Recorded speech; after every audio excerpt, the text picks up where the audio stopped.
Hope you guys are having a good day. I'm Dr. Boyce Watkins from Your Black World, the Black Business School. And I want to jump into the Black Financial Channel to check in on you guys and to make sure that you're okay and to make sure that you're doing well, and to also throw in something. Some of you asked me to share some tips and thoughts on how to survive working from home, how to be productive when you're working at home. Well, working at home is something I've been doing for a long time. I've been working at home for over 20 something years. I'm just gonna tell you the truth. I don't take racism very well. And I said, if I'm working with white folks every day, I'm gonna get fired anyway. So I might as well fire myself. So I'm a big fan of black people firing themselves. I don't know if anybody else is in here that's fired themselves from a job, so you ain't got to worry about getting rejected. But I fired myself a long time ago. I fired myself on my day off, like that guy on Friday, because I really didn't want to be in a space where I wasn't going to be happy and I was going to get mistreated. And so anyway, one of the things I was thinking about today was, first of all, I hope you guys are safe and I hope you guus are doing well. Did I watch Tiger King on Netflix? Yes, I did. That was a weird show. Alicia had me watching that, man. My gosh, man, I tell you, it was something else. It was something else. It's a weird show. I also watched that other one with Madam C.J. Walker, Self-Made. I did an analysis on that. If you want to go see what I had to say about it, you can go to drboycetv.com. I did about an hour of conversation on that because there was a lot to unpack with that one in terms of Hollywood's really persistent misrepresentation of African-American heroes. I mean, it's really just, that's all you can really say because it's just so ridiculous. So anyway, one of the things I was thinking about, hit the thumbs up button, by the way. If you haven't hit the thumbs up button, please do that. Also, welcome on Instagram. My Instagram is The Real Boyce Watkins, so you can follow me on Instagram.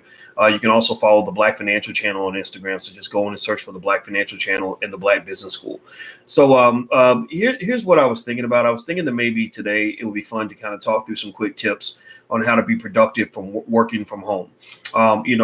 That's something I've always enjoyed and something I do pretty well.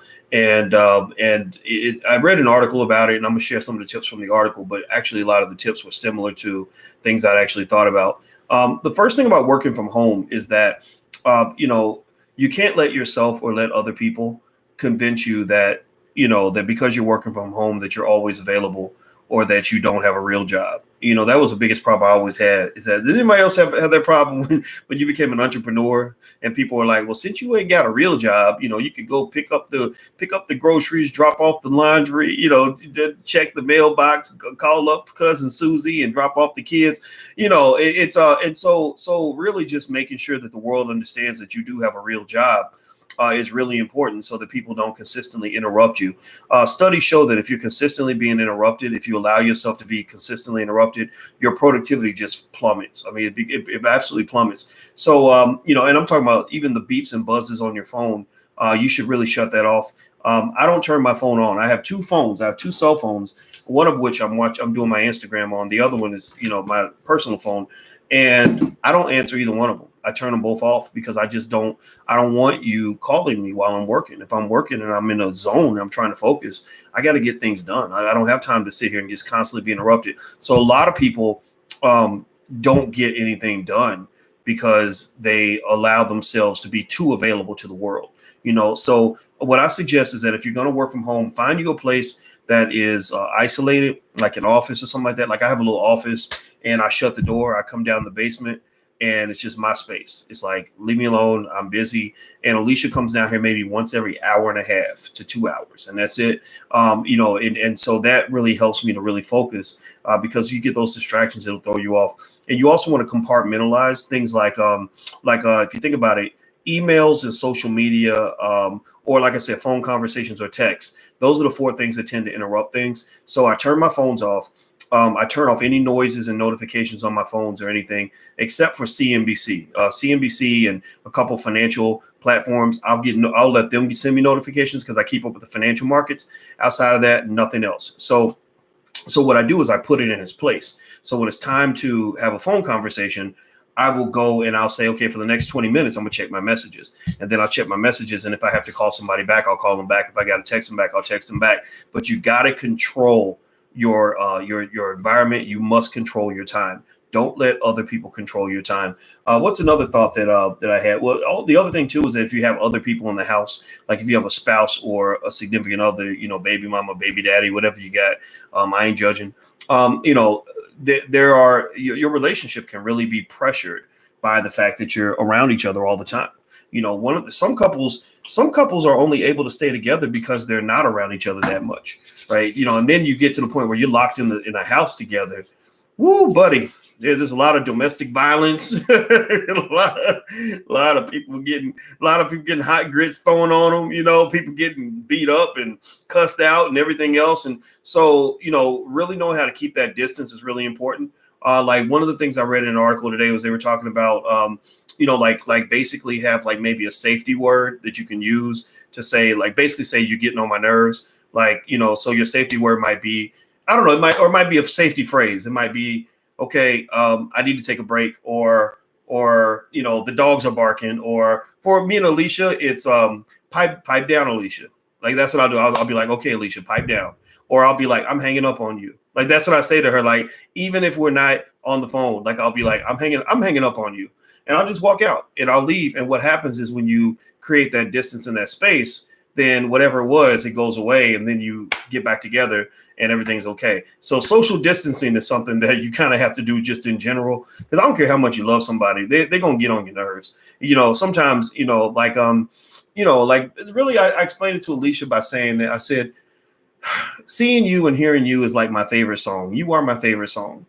But I want you to ask yourself, what would happen if you had to listen to your favorite song every day, all day, over and over and over and over again? So I said, look, babe, me needing to be away from you does not mean I don't want to be around you. It just means sometimes I need to not hear my song a little bit so I can remember why it's my favorite song. You know how you got your jam and then you haven't heard it in a couple of days and you play it and you feel really good, or maybe you can play it every day, right? But hearing it all day long is not, your brain's not wired to enjoy that. At least, most people aren't. So I think that the ability to create that distance is important.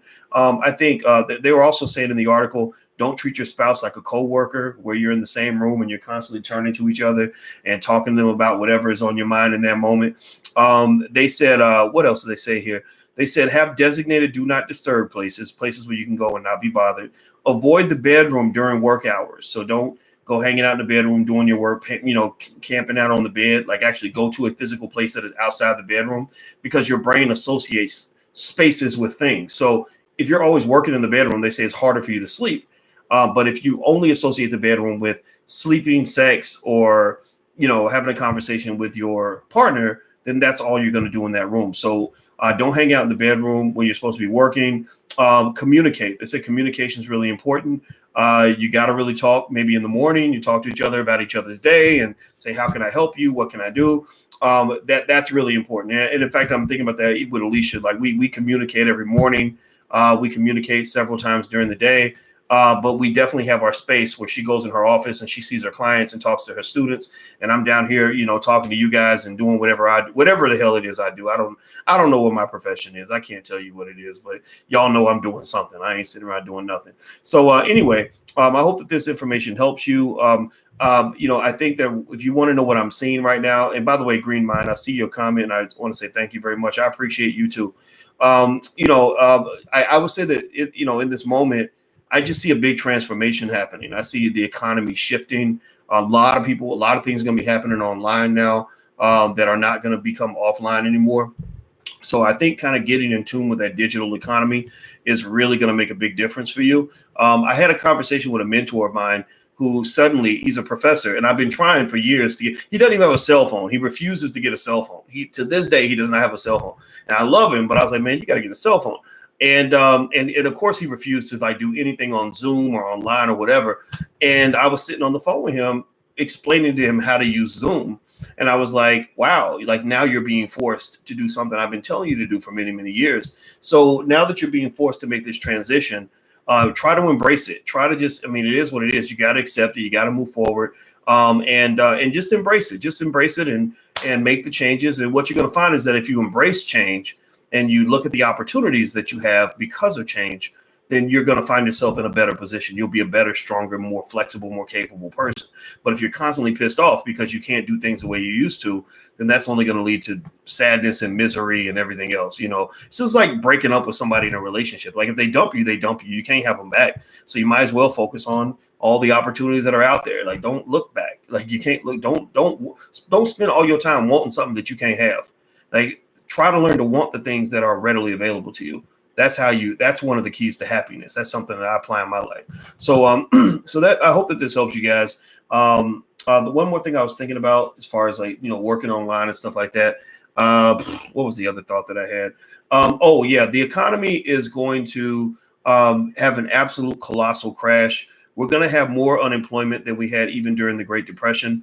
The highest unemployment got during the Great Depression was 24%. That was at its absolute worst in 1933. They're talking about us having 30% unemployment, so it's going to be messy. It's going to be crazy. And if you want to know why I've risked, all the people that want to cuss me out because I've been talking about things other than, than just being afraid. Like I'm actually talking, I'm solution oriented. I don't like sitting back and just freaking out and panicking. I've done this because I kind of want us to really look at this in a holistic sense and kind of, ask ourselves, is there a way for us to possibly get the economy moving again? Because if you think that the coronavirus is going to kill a lot of people, wait till you see what unemployment does. Unemployment, for every 10% increase in the unemployment rate, they said that there would be at least 200,000 extra deaths per year because the high unemployment leads to opioid overdoses. It leads to increased amounts of crime when people have no other options. It leads to suicides, and so basically, you got a situation where I'm sitting here thinking, okay, so I understand, what we're doing now, right? I understand the quarantine, all that. I respect all that. I'm staying in the house. I'm social distancing, washing my hands. But I'm sitting there asking like, okay, we can't do this forever, right? We can't just sit still and not ever do anything, can we? At what point do you feel safe enough to go back to work? And I mentioned my bad answer to that question was I said, oh, I get it. We'll be safe enough to go back to work when the media says it's safe enough, right? Because if the media keeps reporting on it, people are going to stay scared. As long as they're scared, they're not going to move, especially the hypochondriacs and the germaphobes. I feel for y'all. Y'all need a therapist on speed dial, poor things. I feel bad for you. But the thing about it is, if you say something like, well, we're going to go back to, to business as usual once the coronavirus is completely contained and we have no new cases and no new deaths, I don't think that's ever going to happen. I think China's approach is, I think China's just lying. I think China's like, ain't no coronavirus here. We have no coronavirus. It's like when Mahmoud Ahmadinejad came from Iran and said that there are literally no gay people in Iran anywhere. I mean, come on now. I mean, I know we know about the agenda and all that stuff. I ain't into all that, trying to make everybody gay. I'm not a fan of any of that, but we know gay people out there, right? And if you are in that category, LGBT, I love you. I ain't got no disrespect to you whatsoever. But he was just basically lying. He was like, no, we just deny their existence, right? Well, the same thing is true in China. They're just denying that there's any new coronavirus cases, which is pretty much statistically impossible in a country with 1.2 billion people. 1.2 billion people, and you really literally are saying that you have 52 new cases this week and that's it, and that they were all from foreigners? Come on, man, give me a break. That is such a lie. But that's what they're doing. They're calming people down and telling a lie so that people will get back to work, and they know that people are still going to die. It's still going to be out there, and so the coronavirus ain't going nowhere. It ain't disappearing. Corona's like, I'm here. I'm part of the family, y'all. Y'all gonna have to give me a spare bedroom because I'm gonna be up in the house. So maybe it means that we have to do some of the smart things with our healthcare system. My God, this whole situation has revealed just how terribly prepared our healthcare system is. I mean, they just just really like. We might want to pay attention to those survivalists that got shotguns and canned goods and frozen food in the basement just in case, the stuff really goes down. They're on to something, because I do believe that if things really hit the fan, this government is not prepared to protect you. It's not prepared to protect you and your family. That's just me keeping it 100. That's why I believe in little things like family and marriage. I think you're safer when you have both parents in the house. Not judging, but I think our family's safer because I'm here. I don't think they'd be as safe if I was gone. That's the man's job. The man's job is to protect. So I'm sitting there thinking about how do I protect my family, who I got to kill, what I got to do, right? And so really, I think at the end of the day, I think this really revealed the holes in our healthcare system. Maybe if we have the courage politically to fill those holes, make sure the hospitals have enough ventilators and beds, and that and that you have enough resources available to handle any cases that may come up. I think we can move forward as a country that says, okay, you know what? Every year, coronavirus is going to be around. Flu is going to be around. Coronavirus is going to kill a few thousand people. Flu will kill a few thousand people. HIV is going to kill a few thousand people. Heart disease is going to kill a few thousand people. Diabetes is going to kill a few thousand people. Cancer is going to kill a few thousand people. There are lots of things out here that are killing us. And I think in one country you may want to peep out in terms of your research is Sweden. I was really fascinated by the fact that Sweden is handling this crisis very differently from other countries. Sweden actually never shut anything down. Sweden just told everybody, they said, look, make sure you wash your hands, make sure you social distance, make sure you don't do anything stupid, just wear your mask. We recommend wearing a mask. And do you know that Sweden has not had a big outbreak? I think they've had they had about 100, a little over 100 people die. Most of them were very old people. And I think they have 3,400 cases, which is very low compared to other neighboring countries. So the jury's still out. I mean, for all we know, Sweden could have been stupid, and maybe it's a terrible mistake. But Sweden is not shutting down. And so now I think somebody would say, well, why don't you go catch it? If you're so brave, why don't you go get it? I'm not really afraid of it. And really, truth be told, I think I might have actually had it. Remember, the people most likely to get coronavirus actually are people that come in contact with a lot of people. So whenever I go give a speech or whatever, I'm shaking 200, 300, 400 hands. Like I go somewhere, and if I do a book signing, there might be 100 people online, and I'm hugging everybody, shaking hands with everybody. And sometimes I have the hand sanitizer, sometimes I don't. And so I think I might have actually come into contact with it. But if I did, I'd say that I would probably be in that 80, 90% where there aren't any symptoms and you're fine and everything's okay. But one thing I did do was once I did that, I did an event in Atlanta and I shook a lot of hands and hugged a lot of people. Once that happened, I came right home and I self-quarantined just in case, I had been exposed to something. And we have kids in the house. So, of course, Alicia and I didn't want the kids to be exposed if we had something, but we didn't have any symptoms. But the other thing, too, the reason we didn't worry about the kids is because I looked it up. If a child under the age of 10 has the coronavirus, that child has a 1 in 62,000 chance of dying. 1 in 62,000. Now, does that mean that they can't die? No, but anything can happen. A piano could fall out of a building and fall on your head. You could be walking down the street and somebody could run up with a gun and kill you, right? Anything can happen. But every time you get in a car, you could die. That might be the last time you ever get in a car, right? But does that mean that you never drive again? No, you just assume the risk and you go on about your business. You just drive, make sure you drive safely, right? So I think that what's going to happen eventually is we're going to get to a point where we're just into what is called risk management. We're going to say, you know what, we acknowledge the risk. Stuff is out here. I can't starve to death, because if I starve to death, there'll be some real death in the house, right? My kids got to eat, and I'm just going to make sure that I do everything I can to make sure I protect myself and protect my family. Where do all these numbers come from? A lot of different places. The numbers I've seen, there's a website called Information is Beautiful, which is really good. They have a lot of good statistics there. They haven't updated their page in a couple of days. Let me see because last time I checked, they had only updated like on the 26th or something. Hit the thumbs up button in case you haven't done it. Please hit the thumbs up button. And by the way, if you're homeschooling your kids right now and looking to prepare them to deal with economic realities like this for the future, our entrepreneurship program for children is on a huge discount, 48% off for today only. So feel free to go to theblackceofactory.com, THE. That's theblackceofactory.com. So the reason we call it the Black CEO Factory is because I believe that the economic solution for Black people is going to require us to mass produce as many few job creators as we can. I think that's the solution to black unemployment. I don't think white people are going to be the solution for black people. I believe black people are going to be the solution for black people. So if you're interested, you can go to theblackceofactory.com. So this is updated on March 31st. So they did update it. Let me see what they have here. Okay. So these are now these are confirmed cases in Italy and China. So this isn't the U.S. So that you got to take that with a grain of salt.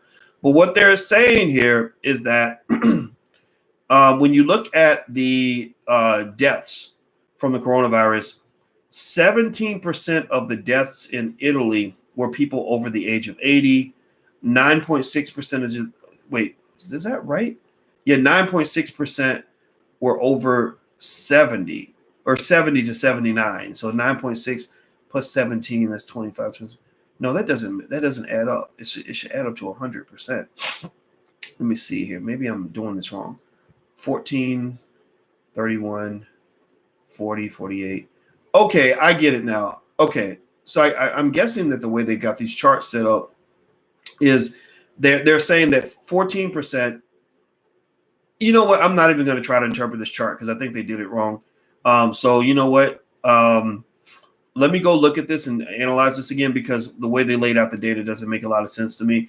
But basically, if you look at the chart, if you eyeball it, it's really fascinating in the sense that what they kind of show you is that when you get above the age of 70, the death rate spikes. 60 to 60-year-olds are here. 60 to 70-year-olds are here. 70 to 80-year-olds are here. 80 to 90-year-olds are way up here.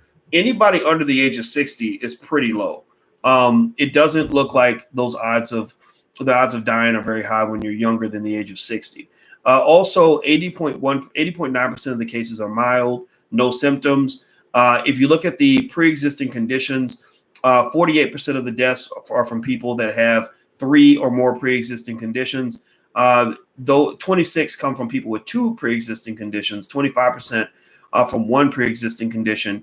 1% of the deaths come from people with no pre-existing conditions. So the pre-existing conditions they mentioned are active cancer, atrial fibrillation, chronic obstructive pulmonary disease, dementia, diabetes. Diabetes is a big one for black people though. Heart disease, hypertension, liver disease, and renal failure or stroke. So it's going to be interesting to see how it evolves. I think that what's kind of fascinating to me is not fascinating. That's the wrong word to use. What's interesting to me, what intrigues me about it is the impact, the psychological impact that the media can have when they say something like, 800 people died today, right? 800 by itself is a big number, right? But, when you consider that we live in a country with 330 million people, and also consider the fact that 7,500 people die every single day, no matter what. Like over 7,000 people die every day just because, it puts it into a different context, and what is really the most impactful aspect of coronavirus so far is not what the impact that it's had on the sick, the dead, or the dying.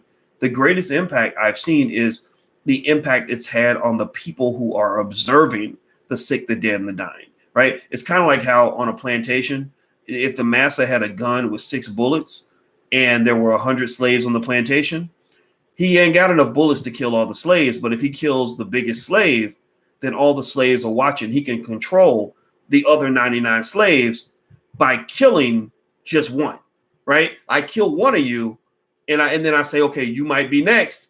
Well, nobody else wants to be next, right? So 99 people, not fully knowing like he can't kill us all, but they're like, but I don't want to be the one. I don't want to be the one to get killed. So typically when I make any comments about the way the virus is affecting society, and my heart goes out to everybody who's affected by this, so I'm not belittling this on any level. When I make a comment and people get emotional, they get upset with me, usually they'll say something like, my friend is sick with this virus, you asshole. Or my cousin's uncle died from from coronavirus. So it's very real, so they're usually taking like personal stories, right? And it's one of those things where it's like, okay, it affects one person, but that's a lot different from something that affects 10 million people, right? Like even if you had something that killed 1 million people in the United States, And let's say that we were just not afraid of anything. Let's say that we were a country that just said, we just going to keep it moving no matter what. Even if 1 million people died tomorrow, you wouldn't, the U.S. would pretty much still function pretty much the way it does right now. 1% of the country is 330,000. So yeah, 330,000. Yeah, 330,000 people. I'm trying to make sure I get the math right. Is that right? 330 million. Scratch that. I said that wrong. So 10% of the country would be 33 million. 1% would be 3.3 million. So 330,000 people will be 0.1%. So 1 million people would be about 1/3 of 1% of the population. 1/3 of 1% is like if you have 300 people in a room and one person dies and 329 people live, how much does that really change the room, right? How much does that really change life? So I think that's what's interesting about the virus is that the coronavirus is the ultimate in terms of biological terrorism. Like if you look at the way terrorism operates, the way the master would terrorize the slaves, he would have a gun that only holds, 6 bullets, but he could control 100 slaves with a gun that holds 6 bullets because he can't kill everybody, but every slave doesn't want to be the one that he kills. So you kill just one and you can control everybody else on the plantation. So I hope that makes sense. I don't know if that I went a little intellectual and I have to be careful with that because sometimes I end up confusing people or scaring people or making people mad or feeling like or make them feel like I don't care. It's not that I don't care. I think that it's that I have to confess to you that I'm just not scared. I'm a black man. Like, there's always been a million ways for me to die. Like, seriously, I mean, the fact that I'm here is a blessing. Like, do you know how many friends I have that just died just because, just got shot up just because, like went to prison just because, like, died young just because, so when I see this, it doesn't traumatize me. It just makes me say, oh, I better wash my hands and I better social distance and I'm going to stay home. I'm going to stay home tomorrow, but it doesn't like sort of just, have me like paralyzed. Now, that was a good question. You just said 7,000 people die every day, so 1 million a day is nothing. Oh, I didn't say it's nothing. I did not say it was nothing. But I will say this. You've had countries where 20 million people died. Russia during World War II, I think, lost 20 million citizens. In Nazi Germany, they killed 6 million Jews. You go to other countries, I think in World War II, I think even the United States lost, tens of thousands, if not hundreds of thousands of people. I know that other European countries lost a lot of people. So I think the Japanese and the Chinese lost hundreds of thousands of people. So, yeah, I mean, that is true. Like you can function a country even if hundreds of thousands of people are gone. Doesn't mean that you should, doesn't mean it's a good thing, doesn't mean human life isn't valuable, but it's just reality. All right. So anyway, thank you guys for letting me ramble on a little bit. I hope I didn't go on too long, but I just really wanted to think out loud. And I appreciate those of you who let me do that and don't get mad at me for it. So anyway, please hit the thumbs up button, hit the share button, hit the subscribe button. And don't forget that we're doing Black Movie Night on the 2nd of April. So that's Thursday night, 8 p.m. We're building our own Black Hollywood. So if you'd like to join us in the building of a Black Hollywood, join us at for Black Movie Night. You can register for free at blackmovienight.net. That's blackmovienight.net. We're going to have Tierra, KJ Williams. We're going to all get together online on Zoom, and we're going to watch the film Raising a Black Scholar. It's a really great film. I think you're going to like it. And KM, I'm not going to email you, brother, because I do not check email. I get 1,000 emails a day, and it's too much. But if you have a question for me or you want to send me something, you can email our support team. Our support team at the Black Business School is support@theblackbusinessschool.com, and they will forward it on to me. But I'll be honest with you, I don't really even have that many conversations because I'm trying to actually get my work done and stuff. And it's just so much stuff to do. So anyway, take care, guys. It was real. And I see you, Anthony, and I appreciate your comments. And I will see you guys soon. And hit the thumbs up button, hit the share button, hit the subscribe button. And don't forget, you can go to theblackceofactory.com if you want to enroll your kids in our entrepreneurship program. The discount ends tonight at midnight. So I will see you soon. That's theblackceofactory.com. See you soon. Peace.